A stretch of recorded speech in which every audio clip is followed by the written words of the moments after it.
Hello everyone and welcome all of you to this recorded class of the 6-month certificate course for the foundational stage teacher teaching at preschool 1, preschool 2, preschool 3 and classes 1 and 2 for the state of Meghalaya.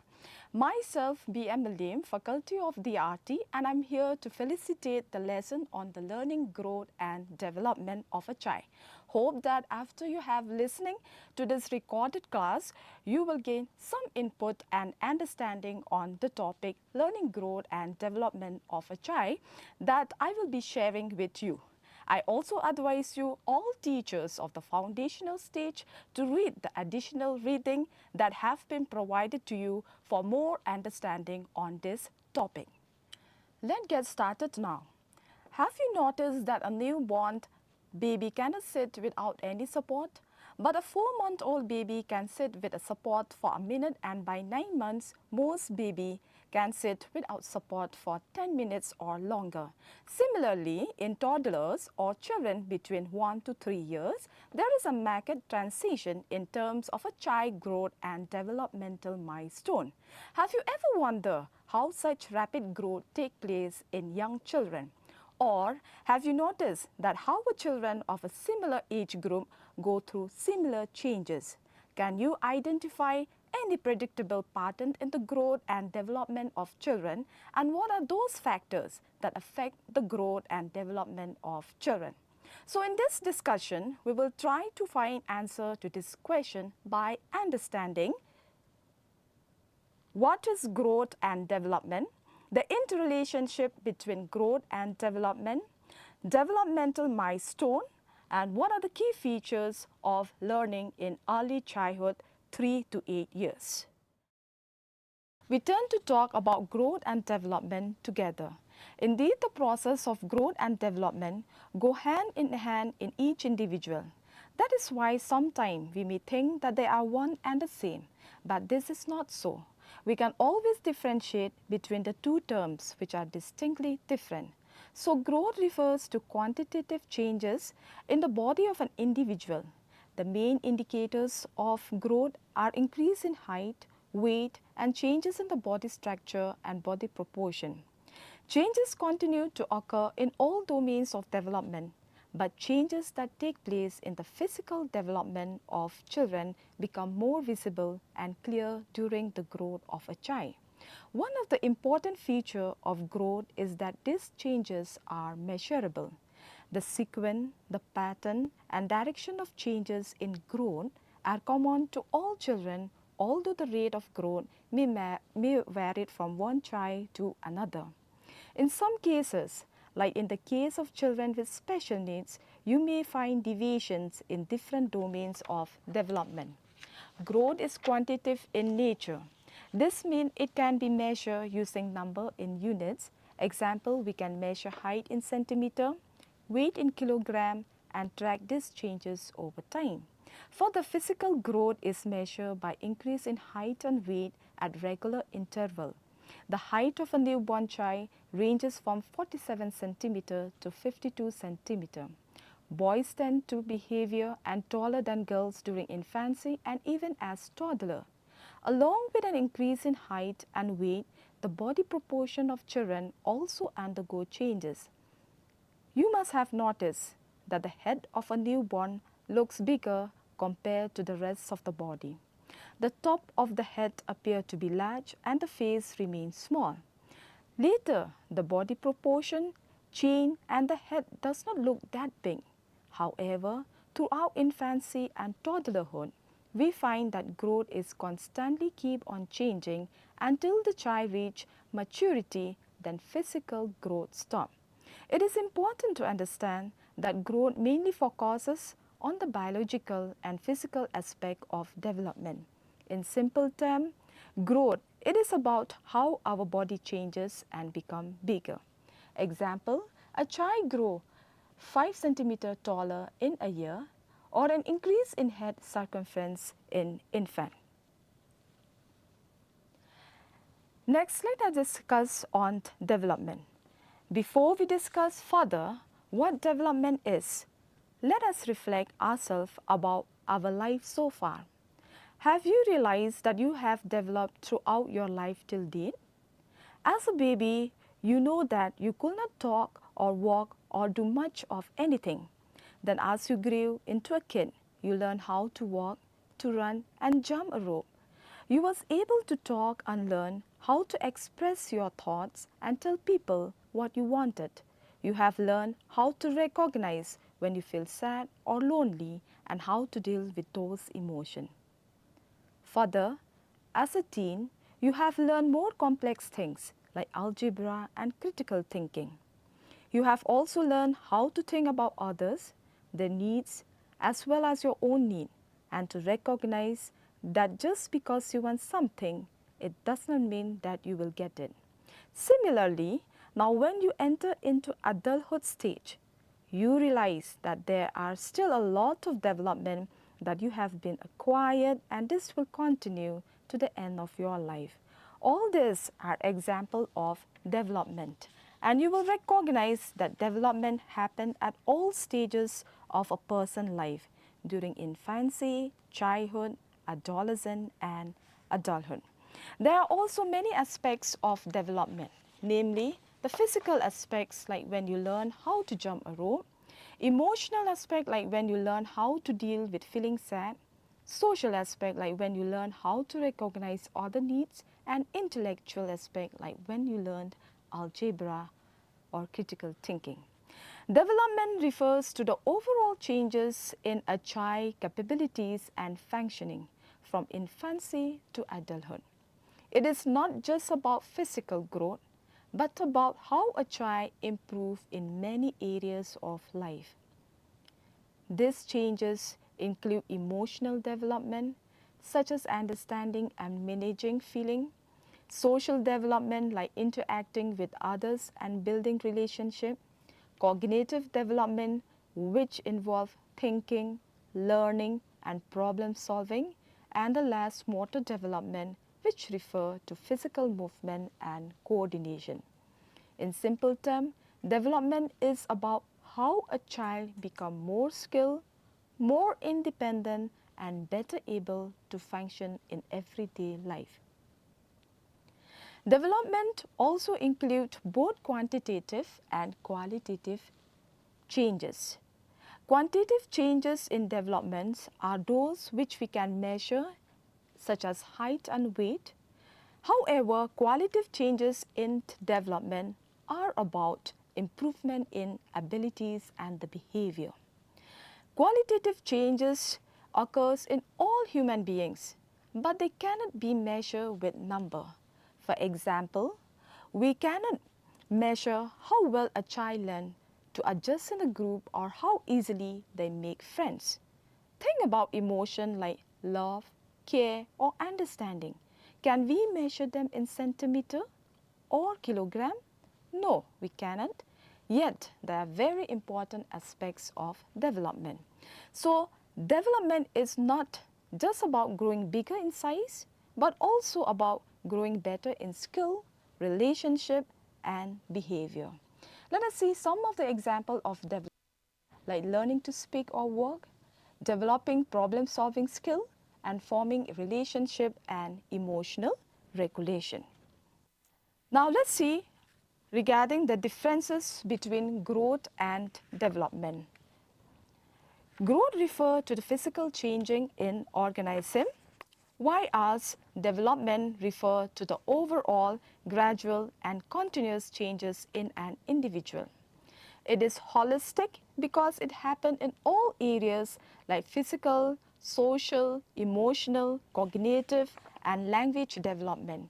These changes usually follow a natural and predictable order. Example, a baby first learns to lift their head, then sit, crawl, stand, and finally walk. At the same time, they also learn to recognize faces, express emotion, and start speaking simple words. Growth is quantitative in nature, such as increase in size, weight, height, or the number of cells, where development encompasses all changes, both quantitative and qualitative, that occur throughout an individual life. Example, a toddler learning to walk involves physical growth, stronger legs, and development is about being able to coordinate and balance the movement of the leg. Growth is limited to body size. That is like changes in the shape, the form and structure of a body of an individual or a child. While development refers to the new abilities, capacity, skill, behavior and emotion that a child gains as they grow. It also means improving the skill they already have. For example, a child first learns a few words at an early age. As they grow, they begin to form full sentences and communicate better. Another example is social development, when a child learns to share, take turns, and make friends through daily experiences and relationships. Another difference between growth and development, which is the last one, that is the time frame. Growth stops after maturity. Example, the end of a height of an individual growth during puberty. Whereas development continue till death, this means that individual can undergo constant changes and development in various domains, include physical growth, cognitive abilities, the social interaction, and emotional maturity still takes place. For an example, an elderly person at the age of 30 or 40 years still develop the learning how to drive a car, which is a process of development. Next, let us discuss on the principle of growth and development. Now, let us understand the principle of growth and development, why they are very important.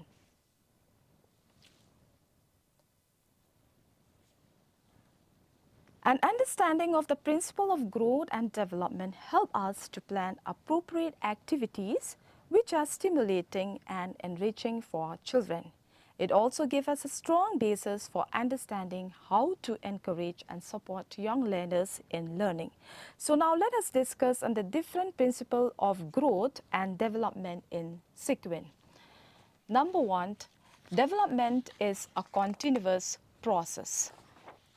It starts from birth till the end of life. As a child develops, he or she adds to the skill already acquired, and the new skill becomes the basis for further achievement and mastery of skills. Most children follow a similar pattern. Also, one stage of development lays the foundation for the next stage of development. For example, a child gradually expands their vocabulary, moving from single word to simple sentences over time. And another example, like mastery of climbing stairs, it involves increasing skill from holding on to walking alone, or while writing or drawing, children must be able to control their hand first before holding a pencil and crayons. Second, there are individual rates of growth and development. Knowing that each child is different and the rate at which individual children grow also is different from other child. Although the pattern and sequences of growth and development are usually the same for all children, but the rate at which individual children reach developmental stages will be different. So understanding this fact of individual differences in rates of development, it makes us to be more careful not on using and relying on age to describe children growth and development. There is a range of ages for any development task to take place. Example, one child may start talking at 12 months, while another child may start talking at 18 months. Some children will walk at 10 months, while others walk a few months older at 18 months of age. So comparing one child progress with or against another child is baseless, as the rates of development also are not uniform within an individual child itself. For example, a child's intellectual development may progress faster than his emotional or social development. The third principle is development follow a definite pattern. Most psychologists agree that development is sequential or orderly. Every species, whether animal or human, follow a pattern of development peculiar to it. This pattern in general is the same for all individuals. Example, children typically learn to sit before they crawl and crawl before they walk. And another example is a child babble first before he or she talk. The fourth principle is development proceed from general to specific. This principle suggests that during the process of growth and learning, individual first acquired general or broad skills, knowledge or abilities before progressing to more specific or specialized one. Example, a baby first wave arm randomly, then reaches out with a purpose and eventually pick up small object using the thumb and forefinger. Development is an interplay of heredity and environment. Development of each and every child is influenced by both heredity and environment. Both heredity and environment are responsible for human growth and development. For example, a child's height is influenced by both their inherited genes and the nutrition they receive. The sixth principle is different domains of development are interrelated. All areas of development are interconnected or interlinked in a child life and are developing simultaneously. Progress in one domain affects the progress of other domains. Similarly, when something goes wrong in any one of these domains, it has an impact on all the other domains. Where there is a delay or difficult in one area of development, children learning and progress in other areas or of development can also be affected. Example, understanding that action affect others, which is a cognitive domain, help a child learn empathy and cooperation, which is a social and emotional domain. Number 7, development proceed from the head to the foot. This means that development start first from the head and progress downward toward the foot. Example, children gain control over the head and neck first, then their arms and finally their legs. Development starts from the central body parts to outward. This principle indicates that development proceeds from the center of the body, the spinal cord, towards the outer part of the body. Example, children first gain control of their torso, which is the central part of the human body that include the chest, abdomen, back and pelvis.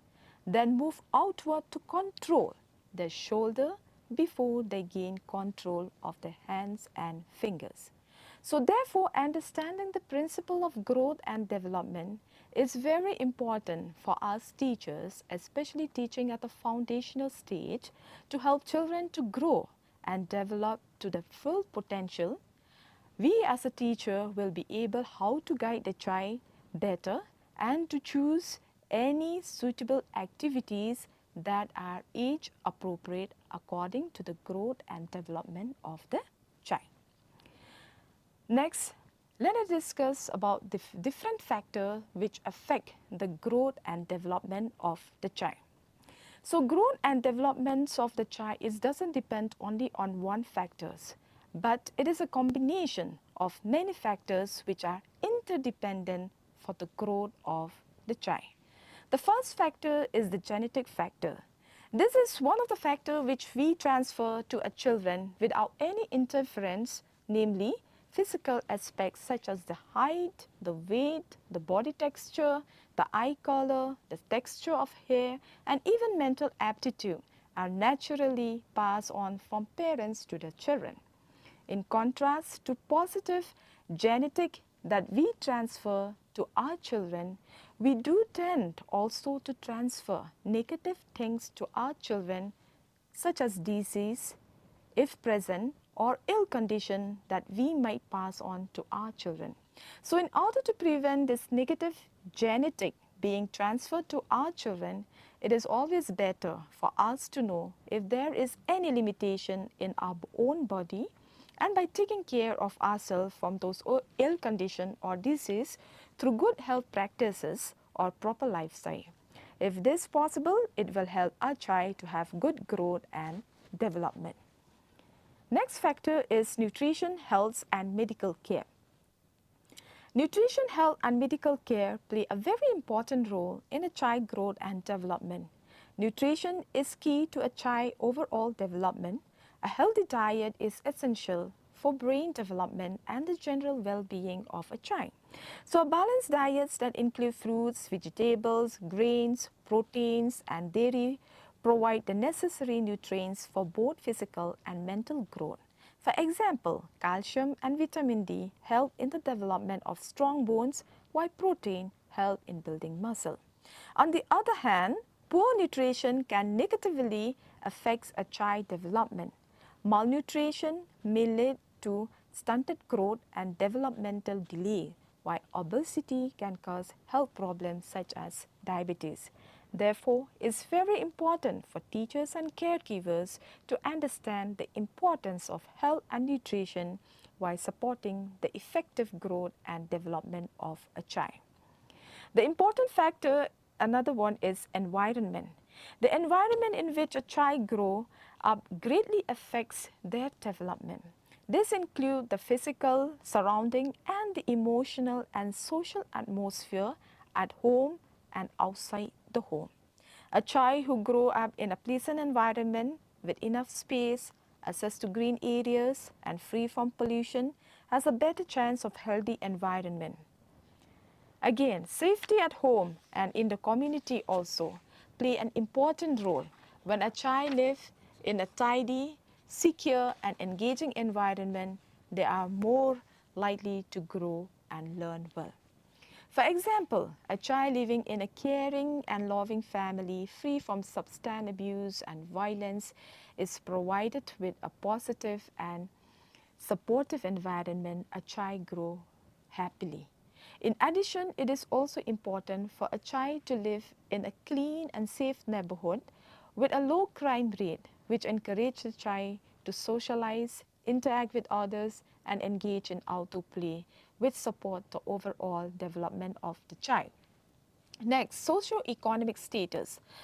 Socio-economic factors such as proper living condition, parents' education, family income, access to healthcare, and availability of nutritious food can strongly influence a child's growth and development. So when a child has access to good living condition and quality education, they are more likely to develop well. Adequate family income also help provide basic needs such as proper balanced food, clothing, and shelter. Access to health care also ensure that illness are treated early and nutritious food support healthy physical and mental growth of the child. So therefore, all these socio-economic factors play an important role in shaping child overall development. Next factors is education and learning opportunities play a very important role again here in the child development and growth. So the type of education that a child receives earlier greatly influence their overall development. So this includes not only what they learn in school, but also what they learn at home through daily experiences and interaction. So therefore, education should support learning in both environment, that is at school as well as at home. So the education provided to children right from the early age should encourage them to learn joyful and being active. It should also nurture the minds and supports their mental growth, helping them develop curiosity, creativity, and the love for learning. Another factor is emotional and social support.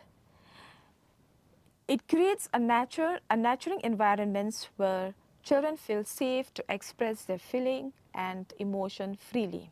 For this reason, we as teachers must avoid using physical violence, corporal punishment, abusive words, harassment, or labeling children. Instead, we should always support them in developing emotional intelligence and help them to grow how to manage and regulate their feelings in a healthy way.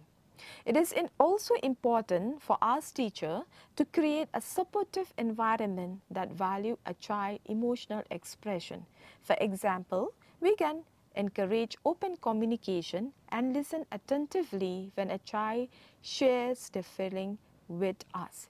In this way, we can help children adapt to change their emotion and learn how to handle them in the appropriate and positive way. Next, physical activity. Movement is often called the language of growth and development. So regular exercise support both physical and mental health of the child. It helps to build muscle strength, improve bone density, and support healthy heart and overall fitness of the child.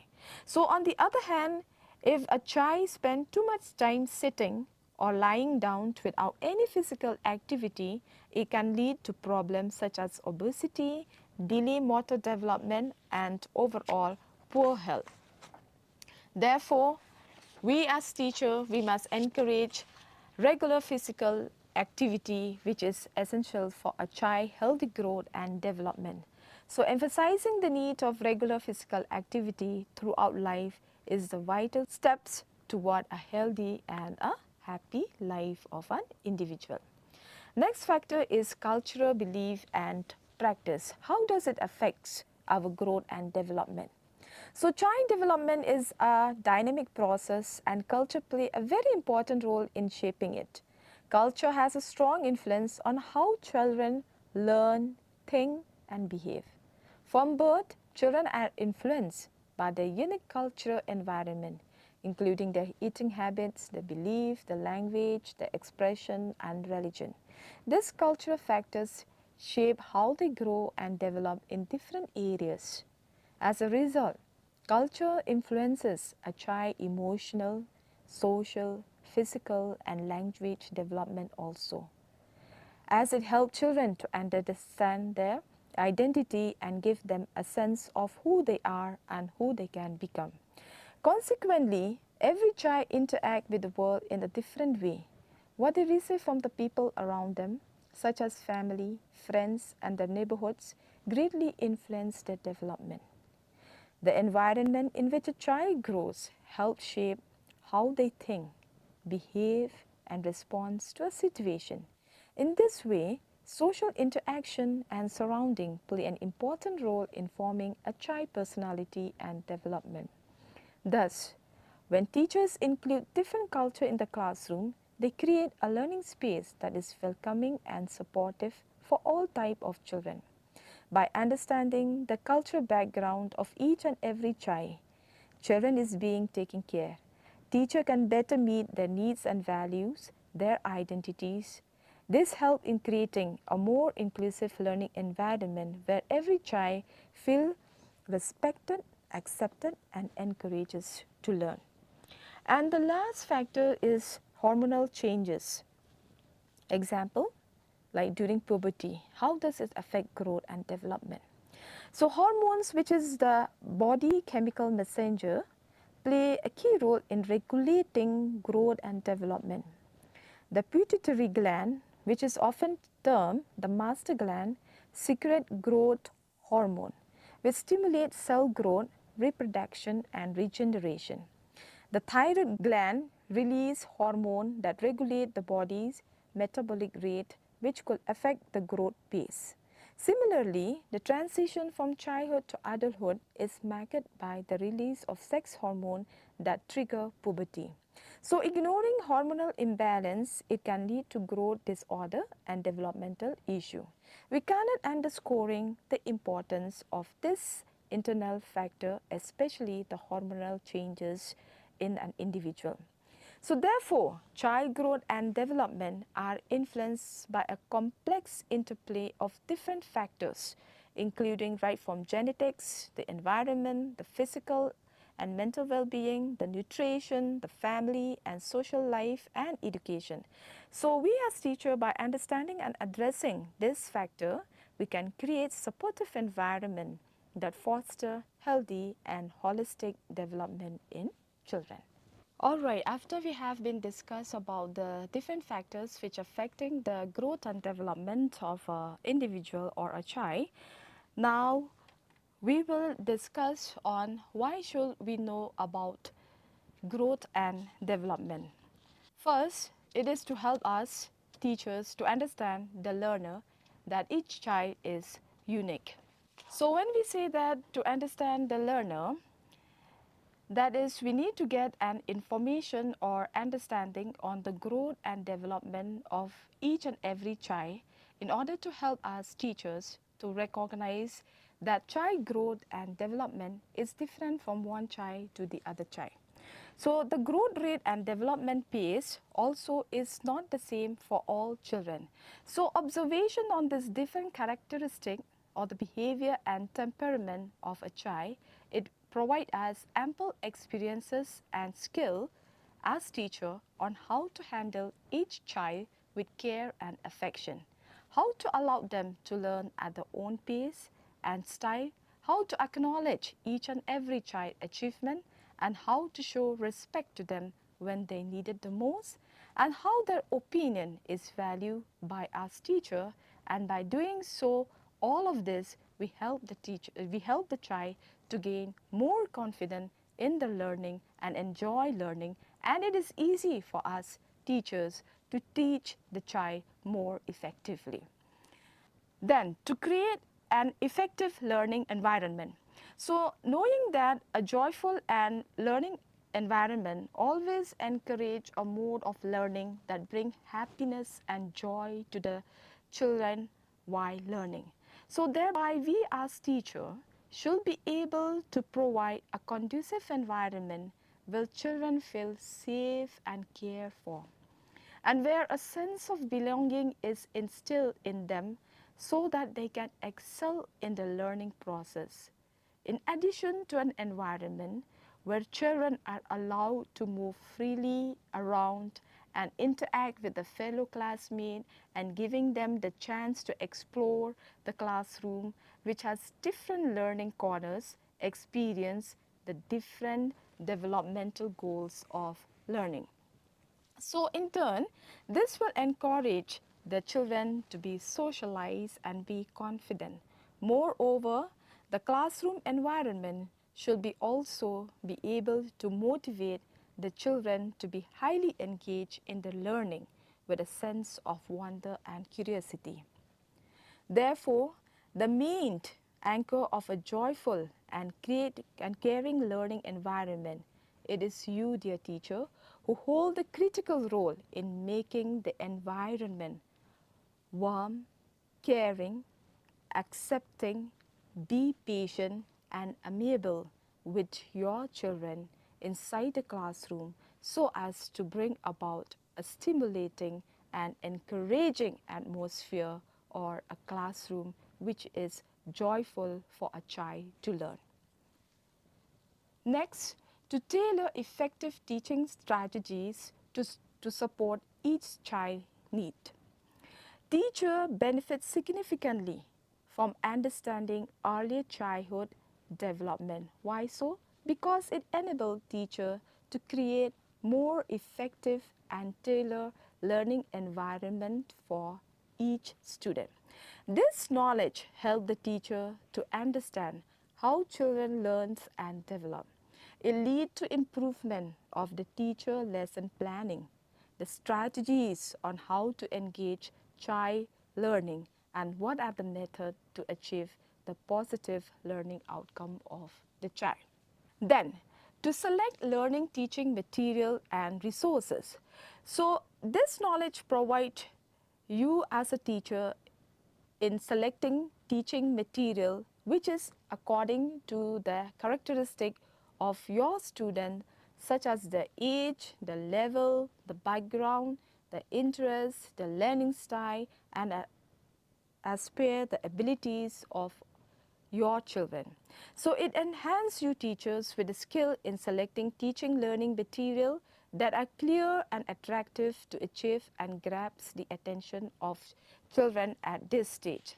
So besides, if you want to align our teaching with the curriculum and objective, you are expected to follow and achieve teaching learning material that are accurate, current and comprehensive, which cover the essential topic and concept that your child need the most. So overall, it helps us to address the diverse need and preference of our children. So understanding about growth and development also help us to keep track of the child development in all the domains. So tracking the domains of the development, it helps us understanding a child progress across various areas like physical, the cognitive, the social and emotional growth of the child, which is very, very important for several reasons. It helps us in early identification of the potential developmental delay, allow for timely intervention and ensure appropriate support and resources to the child and family. So by tracking progress across all domains, one can gain a holistic view of a child development and understanding how different aspects of their growth impact each other.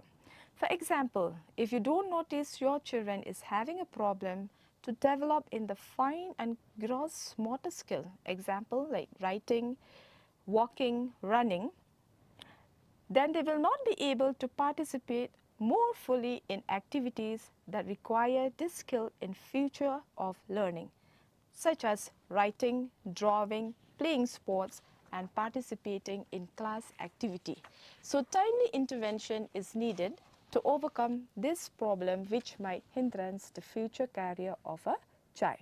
So however, teachers who understand early childhood development of thinking, reasoning, problem solving and language skill can effectively prepare students for the future academic success by fostering all these essential skills and attitude. To monitor any deviation or delay which required attention. So understanding the growth and developmental milestone, it helps you teacher to identify the possible developmental delays or area where a student might need extra support. This allows teachers to understand learning gaps earlier and create a more positive learning environment. It also helps in building a sense of safety and trust in the classroom where children feel supported and understood. In addition, teacher can adapt their instruction, use different teaching strategies and provide differentiate support for learners. So this helps prevent future learning challenges and ensure that each child can progress effectively. So all the while we have been discussed on the growth and the development, the definition, the nature, the factors and why growth and development is important for us to know as teachers. So we will also talk about different domains of development where we will talk more about it in the contact classes. So however, throughout the discussions, we have been discussed about this domain of development when we discuss on human development. The word domain refers to specific aspects of growth and changes. So the major domains of development of the child is classified under 5 main areas of development. These are physical and motor, language and literacy, the cognitive domain, arts and aesthetic domain, and social emotional domain. So these 5 domains are overlapping and connected indicators of a child ability to succeed in a school setting. So they are not chronological milestone for information, but rather it is a skill that children develop simultaneously. So the main aim of providing quality care and education during the early years is to enable each and every child to develop holistically in each of these 5 domains and realize their potentiality to the fullest in all the areas of developments of domain be it physical, language and literacy, cognitive, art and aesthetic, and socio-emotional and ethical domain. So this will be discussed further in detail in the contact classes. For your information, each child development can be tracked with milestone. So all of you are requested to have a look on the PPT and requested to read or to have a glance on how the child development can be tracked with the milestone, starting from 2 months, 6 months, 12 months, 18 months, 2 years, 3 years, 4 years and 5 years. Here you will see there are the important milestone where the child develop throughout from birth to 5 years. Now look, for example, for the 2 months, look at your face, react so loud to loud sound or smile when you talk or smile at her or hold head up when on tummy. This is related with the development on the social, then the physical domain as well as the emotional domains of the child. When you check or when you compare with a 6-month-old child, here the child know familiar people, then they take turns making sounds with you, or they reaches to grab a toy he want or roll from tummy to back. So there is an increase in the development, how to improve on these different types of domains that a child has to carry. Now let us see a few examples of milestone. For fine motor, if you see here the milestone, for the age of 4 months, they are able to holding objects with both hands. Then 10 months immature pincer grabs, 12 months mature pincer grabs, then 18 months exploring drawers, or 18 months scribbling with pencil, crayon, tower of 4 cubes. While for gross motor, 2 months they are able to associate with you through social smile. Then 4 months they will be able to control the head. Then 8 months they can sit, or by 10 months they can crawl, or by 12 months they can stand alone without any support. So have a look on this different types or the milestones as per the age of the child. Then social communication and language and social skill. Here also it shows how a child develops right from 2 months till they achieve 5 years. For example, in social communication, a child started by 2 months to show social smile, then they will start babbling by 6 months, then by 9 months they will be start playing or develop the social communication like saying a word tata or bye bye. Then by 12 months they can start pointing to an object with one fingers. For language and social skill, you've been observed that a child will not be able to talk at first as a baby. They will start babbling, then they will start form 2-letter words by 9 months, and they will start 2 meaningful words by 12 months, and by 2 years they will be able to combine 2 words with meaning. So why it is important to understand child growth and developmental milestone? So understanding child changing growth and developmental milestone is very important in order to track children's progress through a series of growth stages, so that we can understand better what the child is going through and to spot if there is any issue or red flags along the way that might delay the growth and development of the child.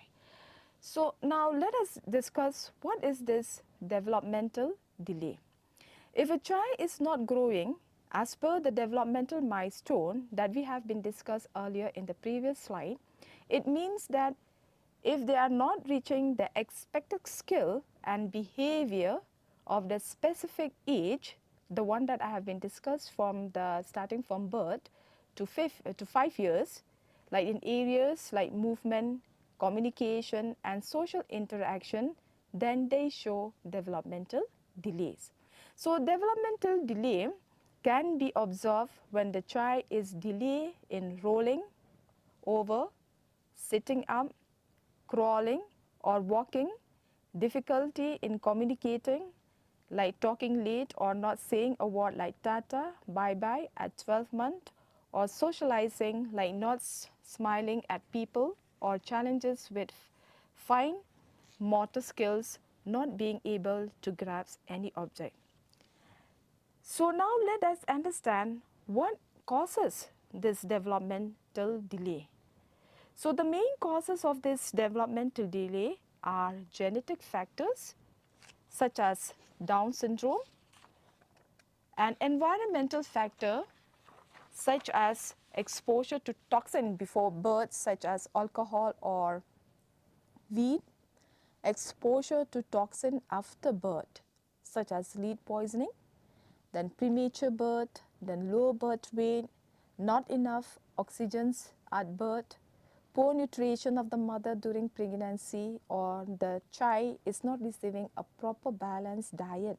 Example, lack of vitamin D can cause issue with bones and muscle, and this will hamper the physical development of the child. And also the poor health condition. So therefore, understanding the milestone of the child is very, very important for a teacher or a family in helping you to identify if there is any developmental delays or areas where a child needs supports and resources for the growth of the child. So, if developmental delay happen, so you as a teacher can always prevent them through early intervention, which we will talk more about earlier intervention in lecture 24. So however, a few suggestions to watch out and act earlier. To prevent the long-term effect of developmental delay is true, keep detailed notes of behavior and miss milestone, share observation with parents, encourage home monitoring, offer targeted classroom support based on need, foster a safe, supporting classroom environment, focus on strengths, celebrate small success, track the progress and adjust strategies as needed, and the last is suggest specialists for further evaluation if necessary. Now, why do growth and development teach us about children's learning? So for the overall development, this means that creating an atmosphere in which children are free to explore, make choice and learn at their own pace, it also helps the teacher to understand that by providing a safe space for children, it encourages children to explore more in the learning experiences and love to be engaged in learning when learning are age appropriate, hands-on, and where they can work independently. So by providing a nurturing and supportive learning environment, children feel emotionally safe. They are encouraged to raise their voices, ask questions, and take risks in their learning. So this kind of an environment support is needed by a child for the nourishing of the cognitive, social, emotional, physical development in order to help a child to grow in a balanced and a healthy way. Next, a one-size-fits-all teaching approach will not work for children. So this teaching approach does not work for all children because every child is unique. Each student has different learning style, different strength, and they have different challenges. So children learn better through visual material, while others learn better through listening or reading and writing. So we also cannot assume that all children learn at the same pace. Because of this, a single teaching method cannot meet the individual needs of each learner. So instead, teaching should be very flexible and personalized. So teachers should use different type of strategies to support diverse learning needs and allow children to explore various way of learning. So this will help every child to learn more effectively and confidently. Then the timetable should include time for all domains of development. It should provide a balanced schedule with a variety of developmentally appropriate activities that support all areas of growth, including physical, cognitive, social, and emotional, as well as language and literacy development. So when we say developmentally appropriate activities, so we have to see according to the age of the child also. Whether the child of 3 years will be able to perform of the activities that you have been provided to the child. It doesn't mean that an activity being done by a 5 years old child has to be given to the 3 years child. So it has to be any activities that has been any activities is going to give to the child, it should be developmentally appropriate. Then, when children are given opportunities to explore these activities from the different kinds of domains, it has a positive impact on the overall domain. So that we have talked about that the development is happening not only in one domain, but it is interconnected and overlapping. So development has to be, a timetable has to schedule in such a way that all these domains of development is well planned timetable, which will help to ensure the holistic development of every child. Then a child can take time to learn things that other learns quickly. So as we said earlier that each child is unique and learn at their own pace. So we know that a child take time to learn and learn only when he or she find interested in learning. So also when they can relate in some way to something what they have already known. So therefore learning of the child cannot be compared with other child as they have different learning style, pace and experiences which influence how quickly they can grasp a concept. Then children should be able to express their interests and preferences. So when we allow them to do so, to express their interests and preferences, we help them to develop their self-awareness and build a healthy self-esteem. So that they support the child to be more confident and encourage them to understand and value themselves, who they are. Then the teacher should continuously observe and track the child. So observing and tracking the child helps a teacher to understand each child's uniqueness in learning. So if when a child faces difficulty or challenges, observation allows the teachers to take timely action and provide the right support to the child. So as a teacher, you can always adjust your teaching method and learning material to suit the child individual needs, helping them overcome their difficulties more effectively. So this observation can always be recorded in a different way, such as anecdotal record like a checklist and work example to keep a record for you in order to help you to get a complete journey of the child learning journey, so that it will help you to maintain record to help the child to track the overall development of the child. Next, parent and caregiver are equal partners in child learning. So involving parents is one of the most important aspects for the holistic development of the child, as both parents and teachers share valuable information about the child progress and discuss any concerns regarding the child development. The last, watching out with helps of parent and caregiver and acting early helps. Yes, when we say this, it means that watching out with the helps of the parents and the caregiver and acting early helps is a true statement. So early intervention and parental support are very crucial for a child's well-being and development. Why so this is important? So to address the potential problem as early with the guidance of parents or caregiver, so that they can prevent minor issue for escalating into more significant challenges. Then why is also important to involve parents and caregiver, because it is caregiver because it helps in positive interaction and the behavior influence the child's social and emotional development. Then when parents and caregivers offer encouragement and supports, it helps children to develop confidence in their own abilities and create an environment within the child to explore and learn effectively. So, in conclusion, we can say that as an early teacher or as an early childhood educator, you can play a very important role in the child development. So always remember that your goal is to help children build a strong moral compass that will help them throughout their life.